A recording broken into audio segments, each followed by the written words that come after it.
संत ज्ञानेश्वर महाराजांची पालखी मजल दर मजल करत पंढरपूरकडे निघालेली आहे आणि आज माऊलींच्या पालखीचा मुक्काम जो आहे तो वाल्हेमध्ये असणार आहे।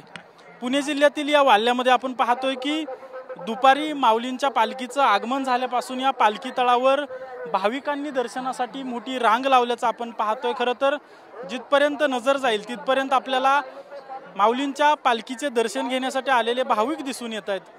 मोठी रांग या ठिकाणी लागले। पुणे ग्रामीण पोलिसांचा बंदोबस्त देखील या ठिकाणी कडेकोट लावण्यात आलेला आहे।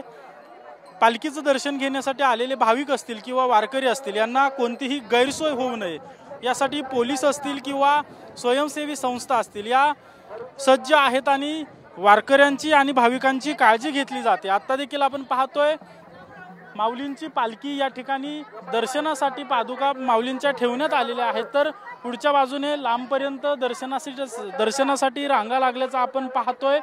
महिलांची वेगळी रांग आणि पुरुषांची वेगळी रांग या ठिकाणी केली गेली आणि मोठ्या संख्येने या ठिकाणी वाल्हे ग्रामस्थ असतील किंवा या पंचक्रोशीतील नागरिक जे आहेत ते दर्शनासाठी दाखल झाल्याचं आपल्याला पाहायला मिळतंय। कॅमेरा पर्सन सुशांत राऊतसह अजिंक्य थाईगुडे, TV9 मराठी, वाल्हे।